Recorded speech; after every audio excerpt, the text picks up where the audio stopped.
How good is it to be back in church together in real life? It's so nice to see your faces this morning. That's new.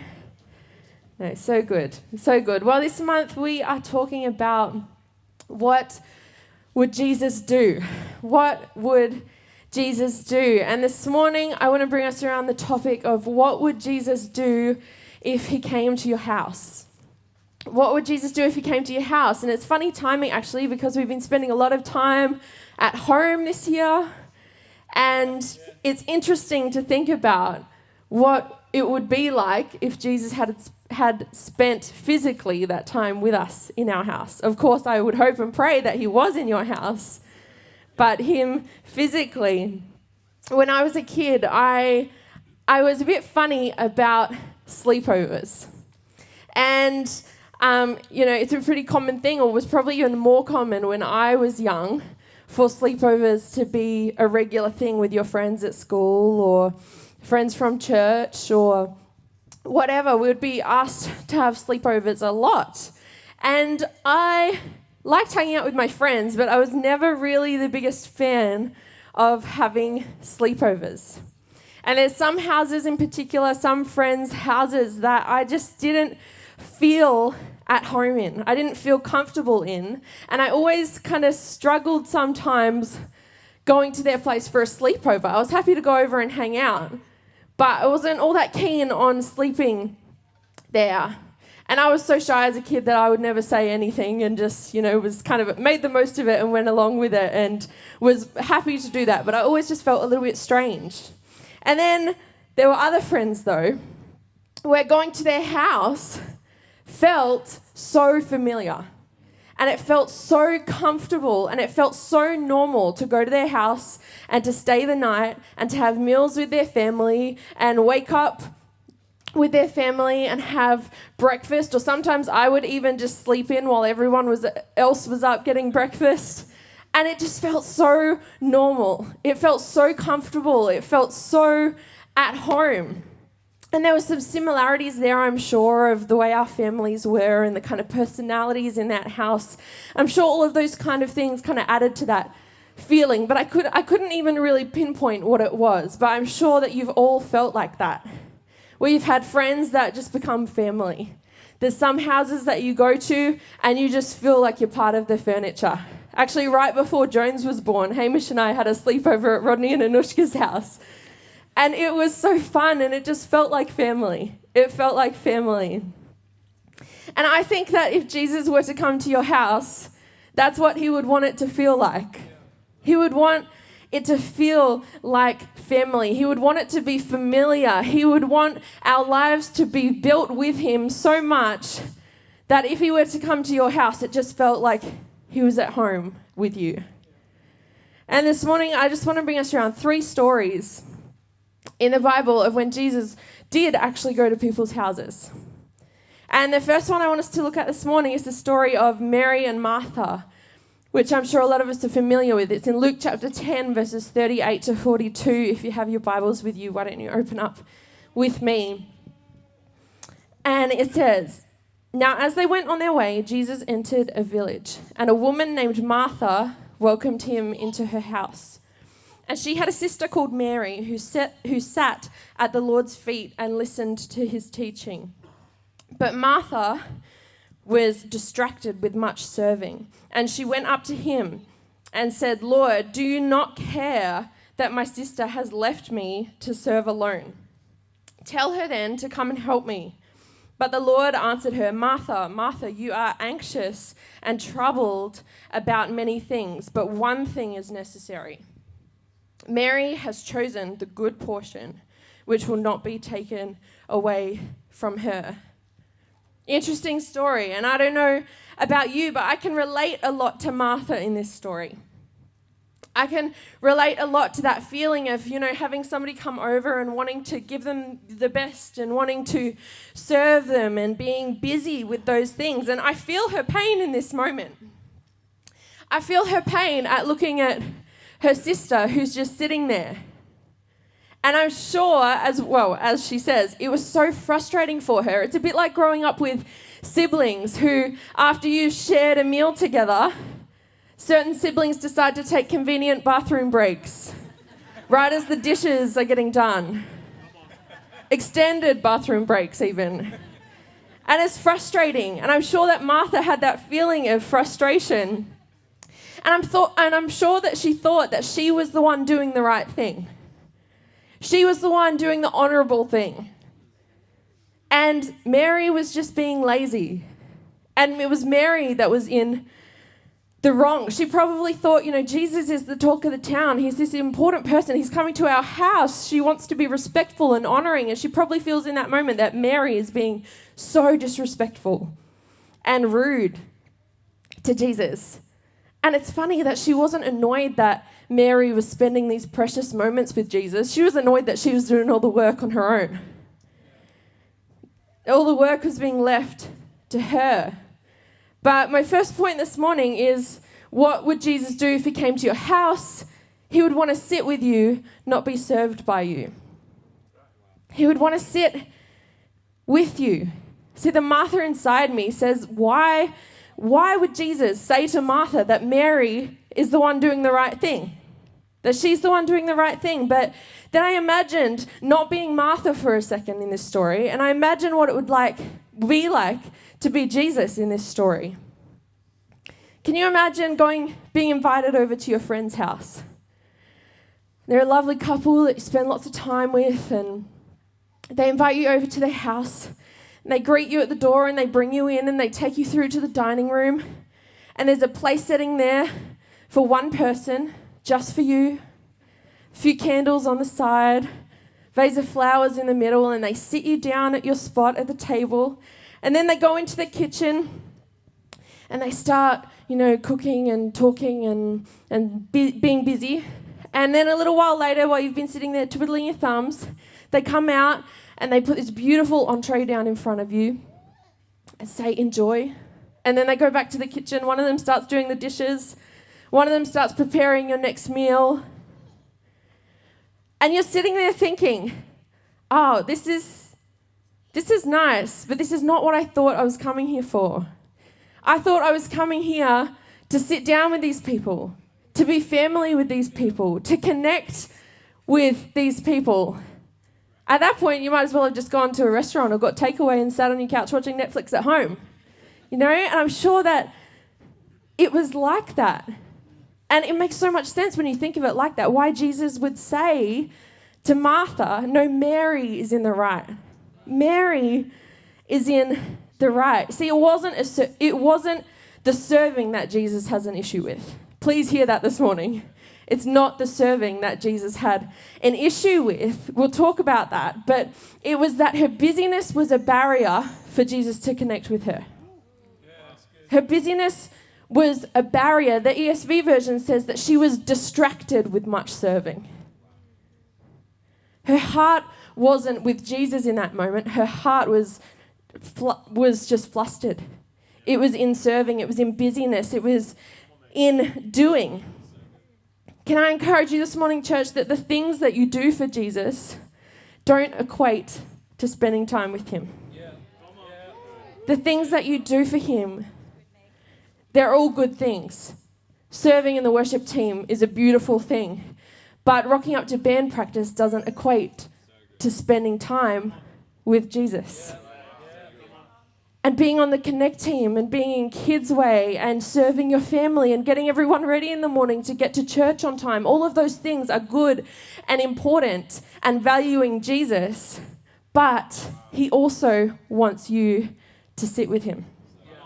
To sit with him. Do you know you can come to church, you can open your Bible, you can stand and sing and worship, you can even hang around afterwards and have coffee with people and talk to people, and you can do all of that without actually meeting with Jesus.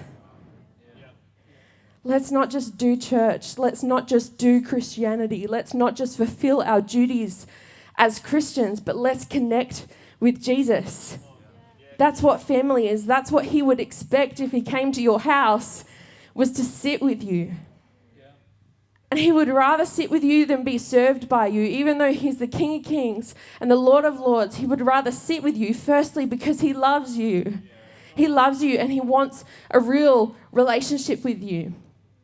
Let's not forget that this is the same family.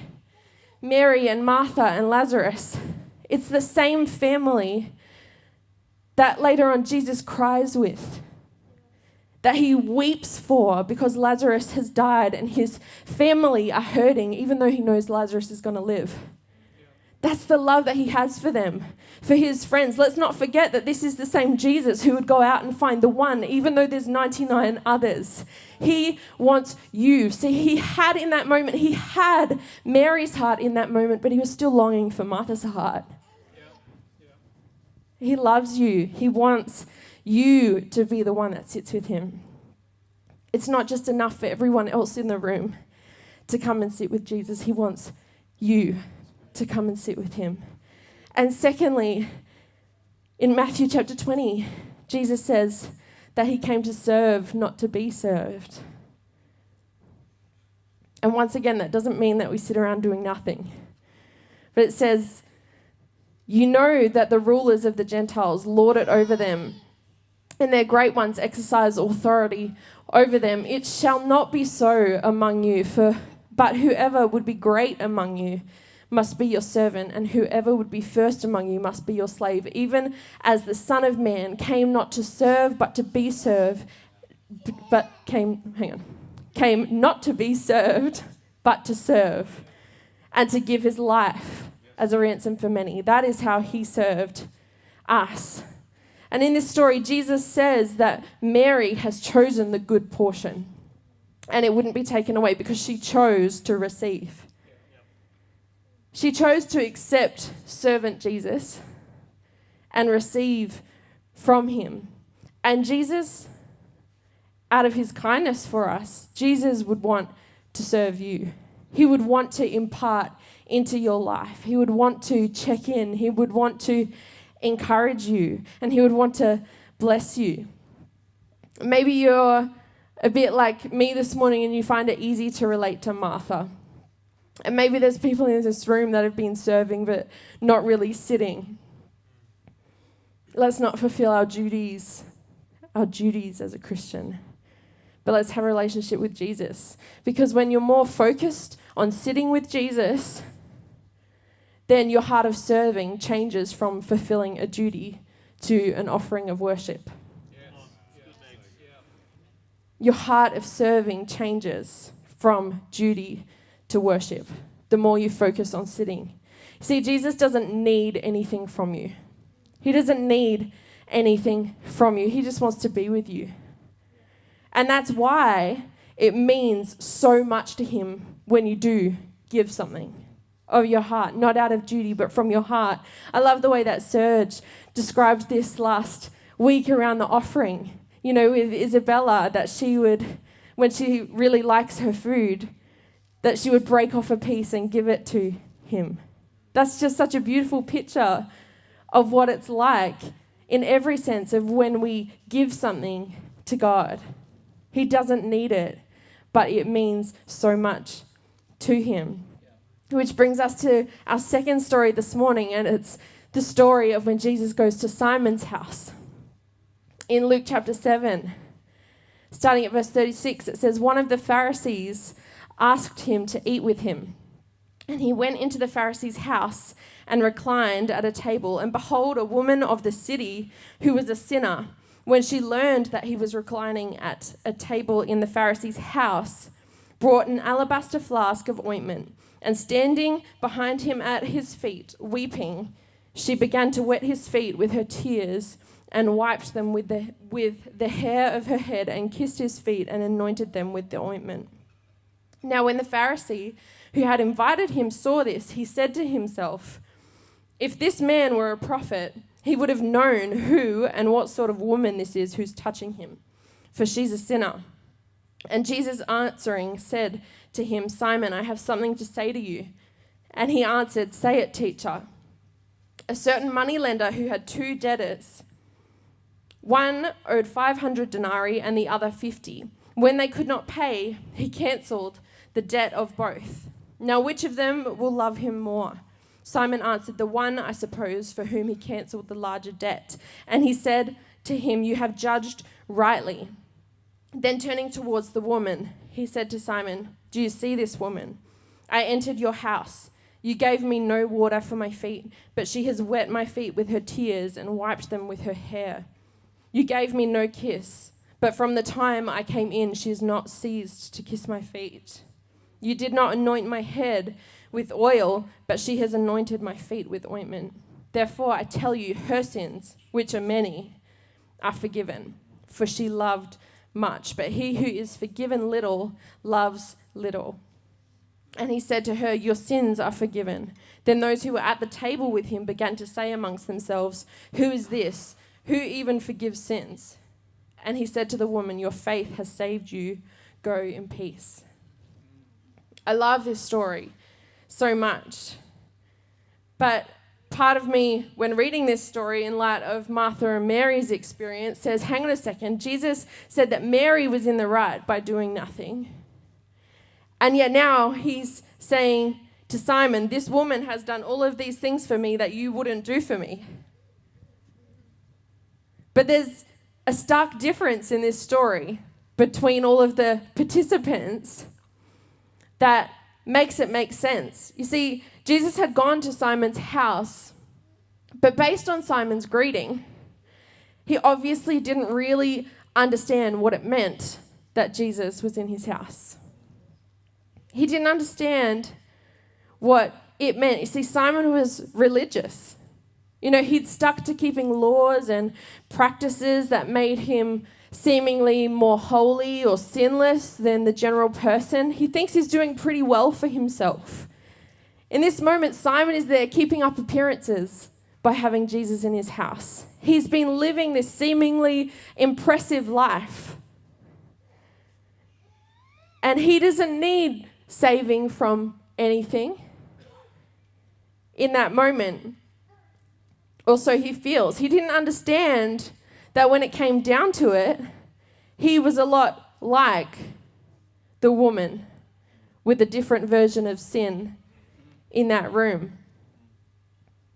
And he also didn't understand that Jesus was the only one that came to set the sinners free.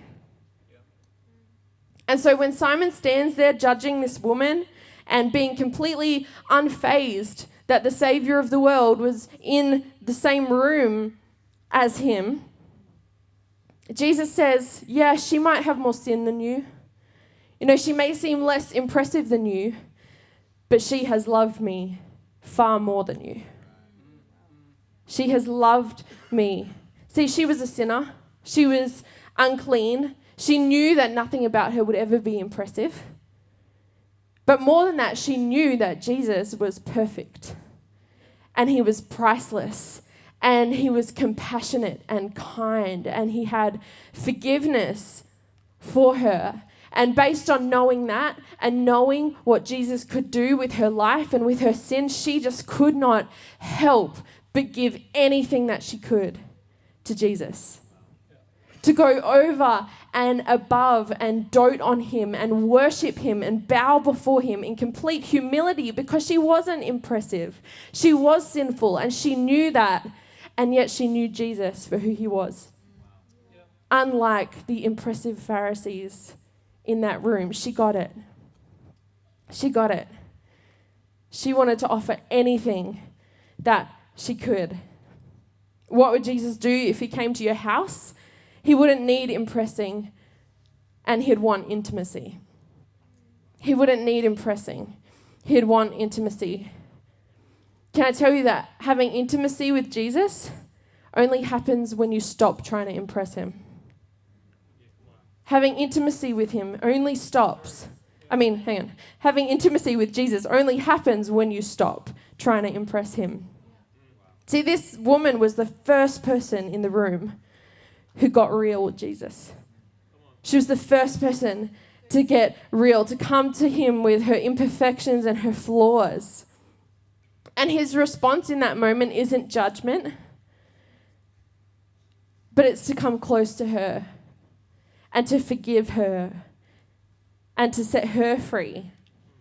See, we've got to get real with Jesus. We've got to lay it all on the line because that's what he wants. He doesn't want your show. He doesn't want a performance from you. He doesn't want entertainment when he comes to your house, but he wants you to be close to him. He wants you to be real with him. We've got to realize that we've been forgiven for much, and therefore we love much. Therefore we love much. That's when it's worship. It's not duty, the things that we do for Jesus. We're so undeserving, and that is what motivates us in our love towards him. You know, there's a difference between being impressive and being excellent, though. There's a difference, because being impressive is about you, but being excellent is about him. See, this woman so easily could have said, you know, I've got nothing good to give. I am the lowest of the low. I'm not even going to show up. One thing we didn't talk about is that this wasn't her house that Jesus was at. She's barged through the door of someone else's house to meet with Jesus. And she shows up and she gives everything she can to Jesus because she just can't help it. She just can't help it. See, being excellent says that I've been given so much love, so I want to give so much love back. And being impressive says, I've earned so much love in the things that I have done right, and so I'll decide how much love I'm going to give to Jesus. In Colossians 3:23, it says, whatever you do, work at it with all of your heart as if working for the Lord, not for man. That means that you can worship in your workplace. It means that you can worship with your family. It means that you can worship in the way you treat other people. It means you can worship when you do your grocery shopping. It means that whatever you do, you can pour out your love to your Father. Be generous. Go above and beyond in your love for him and your love for others. Serve in every area as a gift. As a gift. That's when your serving is pure and wholesome and right. When it's not a duty, but it's an act of worship. The last story I want us to talk about this morning is when Jesus visits Zacchaeus' house. In Luke chapter 19, he visits Zacchaeus' house, but basically he's entering Jericho and he's passing through, and Zacchaeus hears that he's coming. And so Zacchaeus, who's a short man, he runs ahead a little bit and he climbs up a tree because he wants to see Jesus. And Zacchaeus is a tax collector and he's rich and he's ripped people off and he's not a very popular guy. And he runs ahead and he climbs up this tree, and as Jesus passes through, he calls his name out. He says, Zacchaeus, would you come down? I need to eat with you at your house. And as Jesus passes by and he calls his name, in that moment, there is just acceptance of him, that before he's even had a conversation with Jesus, that he is known by him and that Jesus sees it all. And it's all unspoken, but he knows who he is. He acknowledges who he is by calling his name and then says, I'm coming to your place. I'm coming to your place. And just like the woman in the last story, he wasn't perfect. He didn't live the cleanest life. And yet I love this story because of that straight up instant acceptance that Jesus shows towards him. And what I love just as much is that it says in verse 6, so he hurried and came down the tree, talking about Zacchaeus, and he received him joyfully. He received him joyfully. You know that feeling of when somebody calls you up and says, oh, I'm just around the corner, can I pop in? And you're like, yeah, sure. And then you look at your house and you get this sinking feeling and you're going, oh no. They're like around the corner, they're coming now, and you're frantically running around and you're trying to put everything in its place and you're trying to figure it all out. And then you hear the knock at the door and your heart sinks a little bit. And you go, just a minute. And then 5 minutes later, when everything's actually picked up, you let your guest inside. That's the total opposite of what Zacchaeus does. Is that Zacchaeus, when he realizes that Jesus just accepts him and loves him and wants to come to his house, he's just so joyful about it. That he doesn't say, oh, Jesus, I'm too much of a mess for you right now. Maybe next time you pass through. And he doesn't say, I have too many issues. I have too many things going on. I'm not a very nice person. I've stolen from people. He doesn't say, there's things that I haven't got sorted out. And he doesn't make any excuse. In that moment, he doesn't let shame take over Jesus' acceptance of him. He joyfully just accepts it. He accepts it. And if Jesus came to your house physically or metaphorically, is that he has acceptance for you just like that. If Jesus came to your house, he would accept you and he'd want to be accepted by you. He'd want to be accepted by you. When offered a relationship with Jesus and to share a meal with him, shame doesn't get in the way. He just says yes. And then he lets Jesus help him clean up the rest. You don't have to have all your ducks in a row to be close to Jesus. And I say close to Jesus because I'm talking to people this morning who both maybe don't know Jesus at all and people that know him but have kind of pushed him away because things are getting a bit messy. Who've left him knocking on the door for a little while. You don't have to have your ducks in a row. You don't have to have a certain personality. You don't have to look a certain way. You don't have to reach a particular milestone in your career. You don't have to be anybody. The woman was a nobody. You don't have to be anybody. He knows you and he accepts you. All you have to do is accept him with joy, like Zacchaeus did. I feel like there might be people here this morning who Jesus is knocking. He's been trying to get in and you're saying, just wait, this thing's going on. Just wait, this thing is a mess. Just wait, I haven't forgiven this person. Just wait. And you're making excuses not to let him in. Revelations 3:20 says, here I am, I stand at the door and knock. If you hear my voice and open up the door, I'll come in and we'll share a meal together. It makes it so simple. Jesus isn't just for good people, he's for all people. He's for all people. He isn't interested in perfect people.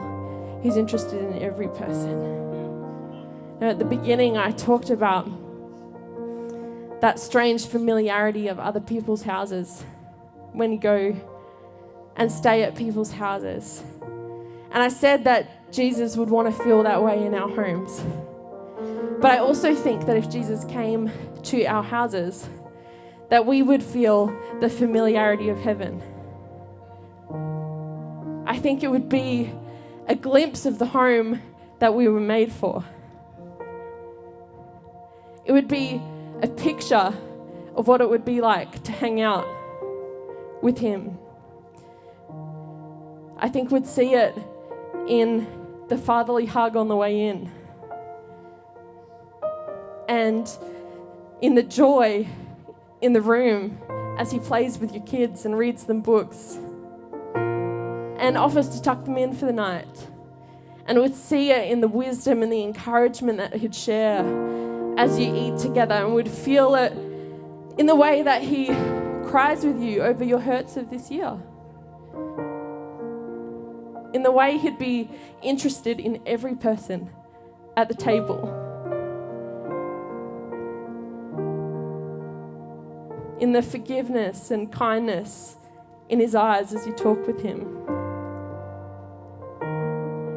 And all at the same time would feel like Zacchaeus, and it would feel like the woman, it would feel like Martha and Mary, and be imperfect and be completely in awe of him. That he is in our home after all that he has done for us. And all of that lies ahead for us because he was willing to leave that home on high and come down and die on a cross to serve you so that you can return home.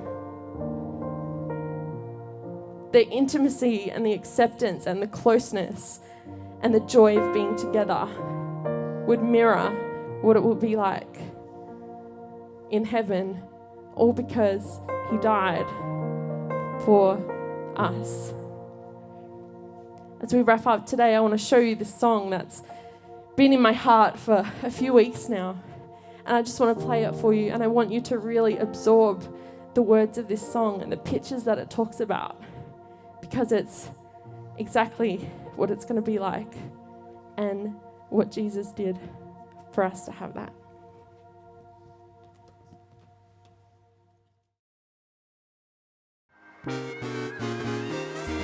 Got questions? Want to know more about Jesus? Fill out this form or leave a voicemail and one of our team will be in touch.